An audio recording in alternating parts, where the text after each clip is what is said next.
और शुक्र की युति के बारे में हम लगातार बात कर रहे हैं। इस वीडियो में अब देखेंगे गुरु और शुक्र की युति अगर आपके तुला लगन के ही चार्ट में फोर्थ हाउस में अगर बन रही है तो यहाँ इन दोनों का ही प्रभाव आपके लिए कैसा रहने वाला है।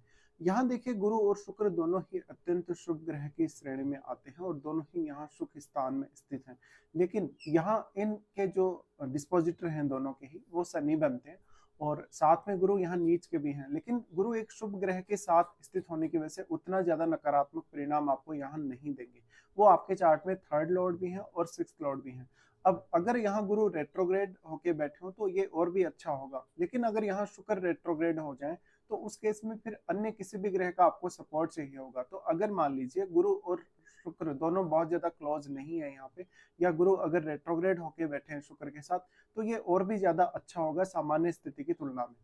गुरु यहाँ थर्ड लॉर्ड है। थर्ड लॉर्ड होकर जब गुरु इस प्रकार से बैठे हैं तो ये दिखाते हैं कि जातक ने शुरुआत में बहुत ज्यादा हार्ड वर्क किया हो लाइफ में, इवन अपने कैरियर के लिए भी और अपनी डोमेस्टिक लाइफ के लिए भी। गुरु अगर रेट्रोग्रेड हो जाए तो सामान्य प्रभाव देंगे। इससे जातक अपनी फैमिली लाइफ को अच्छे से हैंडल कर सकेगा, साथ ही वो अपने घर परिवार के मामलों में ठीक से डिसीजन ले पाएगा। इसके अलावा उनका उनकी फैमिली के साथ जो अंडरस्टैंडिंग है काफी बेहतर रहेगा। इस प्रकार का गुरु ये दिखाता है कि शुरुआत में ही आपका जो क्रिएटिविटी और एजुकेशन है उस पर बहुत ज्यादा फोकस रहा है। साथ ही परिवार का भी बहुत बड़ा योगदान रहा है आपकी शुरुआती लाइफ में। भले ही आपका जो परिवार वो उतना ज्यादा सक्षम नहीं रहा हो और उतना ज्यादा आपको सपोर्ट नहीं मिला हो शुरुआत में परिवार से, या परिवार बहुत ज्यादा गरीब रहा हो, या बहुत ही ज्यादा कहीं ना कहीं ऐसी दयनीय स्थिति से गुजरा हो, लेकिन आपके जन्म होने के बाद से परिवार ने बहुत ज्यादा प्रोग्रेस की हो। अब यहाँ शुक्र का मजबूत होना बहुत ही ज्यादा जरूरी हो जाएगा। शुक्र आपके चार्ट में लग्नेश तो है ही, फिर वो आपके 8वें भाव के भी स्वामी बनते हैं। तो लग्नेश होने की वजह से इस प्रकार का जो जातक होगा, अगर गुरु यहाँ बहुत ज्यादा क्लोज नहीं है शुक्र के, और गुरु अगर यहाँ नीच की स्थिति में तो ऑलरेडी है ही, पर अगर रेट्रोग्रेड नहीं है तो जातक को शुक्र पर ज्यादा फोकस करना चाहिए और शुक्र से संबंधित ही वो अपना कोई भी कैरियर चुनने के लिए देखे तो उसके लिए और भी ज्यादा अच्छा होगा। यहाँ गुरु थर्ड लॉर्ड होने के केस में आपको काफी ज्यादा मेहनत करवाएंगे आपके फोर्थ हाउस रिलेटेड मैटर्स में। अगर यहाँ किसी अन्य ग्रह का सपोर्ट नहीं हो और अगर शनि भी आपके चार्ट में अच्छी स्थिति में नहीं हो तो जातक को बहुत लंबा समय लग जाता है कभी कभी उसके भौतिक जीवन को सेटल करने में।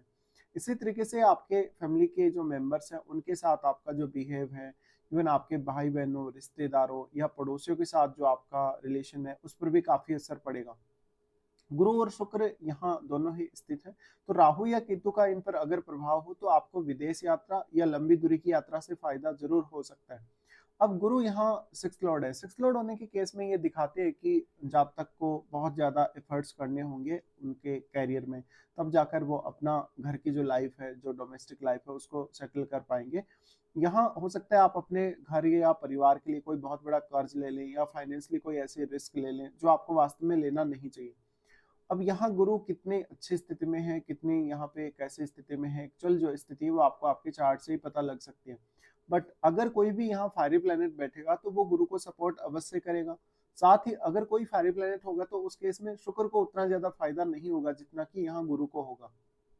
इसी तरीके से अगर यहाँ मंगल बैठे तो गुरु को काफी सपोर्ट मिल सकता है, लेकिन मंगल बैठने के केस में क्योंकि ये गुरु और शुक्र दोनों ही ग्रह आपके वैवाहिक जीवन के लिए बहुत ज्यादा इंपॉर्टेंट प्लेनेट है, इसलिए आपको ये भी देखना होगा कि मंगल आपके सप्तमेश है तो फिर इसका जो असर है वो आपके वैवाहिक जीवन पर भी होगा और आपके पार्टनर के आने के बाद आपकी डोमेस्टिक लाइफ पर भी। गुरु यहाँ सिक्स लॉर्ड है। सिक्स लॉर्ड होने के केस में हम ये मान सकते हैं कि शुरुआत में जो जातक होगा अपने खुद के बल पे अपना घर बनाने या प्रॉपर्टी वगैरह खरीदने या अपने भौतिक सुख के लिए बहुत ज्यादा मेहनत करेगा। इवन हो सकता है कि वो अपनी मेहनत के बावजूद भी पूरी तरीके से सेटिस्फाई नहीं है। अगर यहाँ कोई भी इस प्रकार का ग्रह बैठा है जैसे सूर्य है या मंगल है तो जातक और भी ज्यादा कहीं ना कहीं अपने आप को फोर्स करेगा भौतिक सुखों को पाने के लिए। फिर आपके चार्ट में शुक्र लग्नेश है। लग्नेश होने के केस में शुक्र आपके कैरियर में भी यहाँ बहुत बड़ा योगदान दे सकते हैं, क्योंकि शुक्र आपके लग्नेश होने के साथ ही आपके 10th हाउस पर भी दृष्टि डाल रहे हैं और वो आपके अष्टमेश भी हैं। अष्टमेश होने के केस में अब जिन पुरुषों के इस प्रकार की स्थिति बनेगी चार्ट में, उनके लिए वैवाहिक जीवन एक बहुत ज्यादा ट्रांसफॉर्मेशन वाला क्षण रह सकता है लाइफ में। तो उनको अपने ससुराल पक्ष से या इवन पैतृक संपत्ति में काफी ज्यादा मदद मिल सकती है। लेकिन स्त्रियों के केस में क्योंकि गुरु उनके हस्बैंड के कारक होंगे, हस्बैंड के कारक होने की वजह से इस बात की संभावना बहुत अधिक है कि आपके जो हस्बैंड होंगे धन लग्जरी के लिए बहुत ज्यादा स्ट्रगल करने वाले हो सकते हैं, या भौतिक सुखों की आपके जीवन में थोड़ी कमी सी रहेगी। अब यहाँ जो डिस्पोजिटर है उनका रोल बहुत ज्यादा अहम है। वास्तव में आपके चार्ट में डिस्पोजिटर कितनी अच्छी स्थिति में बैठे हैं, क्या उनका फोर्थ हाउस से कोई संबंध है या नहीं।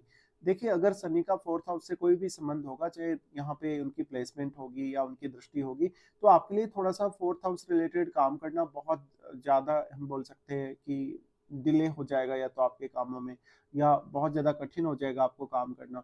अगर चंद्रमा जैसा ग्रह या इवन सूर्य या मंगल जैसा ग्रह अगर फोर्थ हाउस से संबंध बना रहा हो तो ज्यादा बेहतर है। फिर यहाँ पे आपको ये देखना होगा कि जो भी प्लेनेट यहाँ बैठेगा, अगर वो शुक्र के ज्यादा क्लोज होगा तो शुक्र से रिलेटेड क्रिएटिविटी का भी आप में विकास होगा। और जो भी ग्रह आपके लगन में बैठा है, क्योंकि वो शुक्र के ही घर में बैठा हुआ होगा, तो उसी प्रकार की आपकी प्रवृत्ति भी होगी। तो यहाँ पे फिर क्योंकि शुक्र का लगन है, और शुक्र के लगन में जब लगन में ही कोई भी प्लेनेट बैठेगा, हो सकता है यहाँ शनि ही बैठे हो, तो आपको वो ग्रह अपने गुण प्रदान करेगा। अब आप उन गुणों का फायदा उठा के कुछ बेहतर कर सकते हैं अपनी लाइफ में। अगर आपके लगन में बुध बैठे हो तो ये ज्यादा अच्छा कहा जा सकता है आपके लिए। फिर अगर हम देखते हैं शुक्र को, तो शुक्र अष्टमेश है। अष्टमेश होने के केस में आपको हायर स्टडीज वगैरह में मदद अवश्य मिल जाएगी। इसके अलावा यहाँ जो अष्टम भाव में बैठा हुआ ग्रह है, वो आपकी मैरिज लाइफ और आपके मैरिज होने के पश्चात के आपके जीवन पर बहुत गहरा असर डालेगा। इसके अलावा अगर हम बात करें तो यहाँ पे इनकी दृष्टियों के बारे में विचार करते हैं। दृष्टियों के बारे में अगर देखा जाएगा तो सबसे पहले गुरु की दृष्टि पड़ेगी अष्टम भाव पे। अष्टम भाव पे गुरु की दृष्टि पड़ेगी और वो अष्टमेश के साथ ही बैठे हैं। अब अगर गुरु रेट्रोग्रेड है, या तो फिर गुरु के साथ कोई अन्य ग्रह, सूर्य जैसा ग्रह बैठा हो या कोई भी अन्य ऐसा सपोर्टिव ग्रह बैठा हो, तो गुरु को फायदा होगा। यहाँ आपको कोई भी रिसर्च वगैरह करने में मदद मिल सकती है। अगर शनि का संबंध अष्टम भाव से बन जाता है तो इसकी और भी ज्यादा संभावनाएं बन जाएंगी। इसके साथ साथ यहाँ जो भी ग्रह आपके अष्टम भाव में बैठा है, वो आपकी वेल्थ में बहुत बड़ा योगदान करेगा, वो आपके भौतिक जीवन को भी काफी प्रभावित कर पाएगा। गुरु की यहाँ दृष्टि पड़ रही है तो आपका अगर स्त्री का चार्ट हो जैसे, तो स्त्री को बहुत ज्यादा अपेक्षाएं रहेंगी अपने जीवन साथी से। अगर आपके अष्टम भाव में कोई फायरी प्लेनेट है तो तब और भी ज्यादा अपेक्षाएं आपकी बढ़ने के चांसेस है।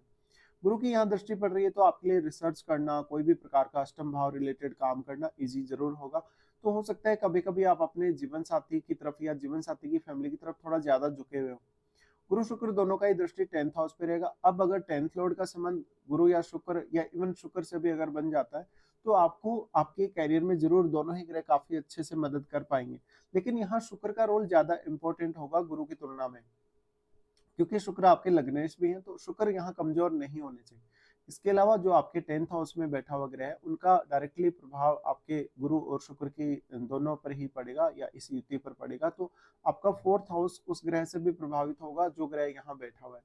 इसके साथ साथ यहाँ दोनों की दृष्टि है तो आपके नेम फेम के लिए अच्छी है, आपके कार्य करने के तौर तरीकों, आप कितना ज्यादा ज्ञान या कितना ज्यादा क्रिएटिविटी अपने काम में लगा पा रहे हैं, इसके लिए बहुत महत्वपूर्ण है।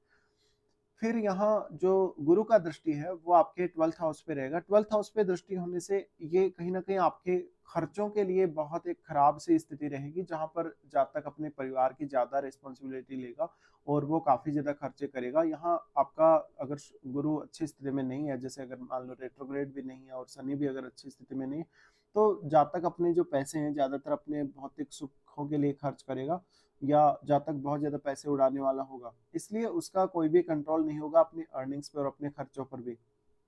तो यहाँ थोड़ी सी मैनेजमेंट की कमी रह सकती है। अगर यहाँ बुध बैठे हो तो उस केस में जरूर आपके लिए बेहतर होगा कि आप अपने घरेलू कार्यों और अन्य कार्यों को काफी अच्छे से मैनेज कर पाए। अब जो यहाँ पे प्लेनेट है, मान लीजिए 4th हाउस में जो भी प्लेनेट है, उसका आपको शनि के साथ संबंध देखना होगा, क्योंकि इन दोनों के डिस्पोजिटर शनि है। इसलिए शनि के साथ अगर उस ग्रह का अच्छा संबंध है तो कुछ हद तक आप ये मान पाएंगे कि वो ग्रह यहाँ बेहतर रिजल्ट दे सकता है। अब कोई भी फायरी प्लेनेट अगर यहाँ आता है तो फैमिली के साथ उसी वे में मतभेद बनने के थोड़े चांसेस जो है वो बढ़ जाते हैं। इसके साथ साथ अगर हम देखें तो अगर यहाँ शुक्र रेट्रोग्रेड हो जाए, शुक्र रेट्रोग्रेड होने के केस में आपको गुरु रूपी जो ज्ञान है और शुक्र रूपी जो क्रिएटिविटी है उसको हैंडल करना आसान नहीं होगा। यहाँ गुरु शुक्र दोनों ही आपकी मैरिड लाइफ और आपकी डोमेस्टिक लाइफ को काफी ज्यादा बैलेंस में लाने का काम करेंगे।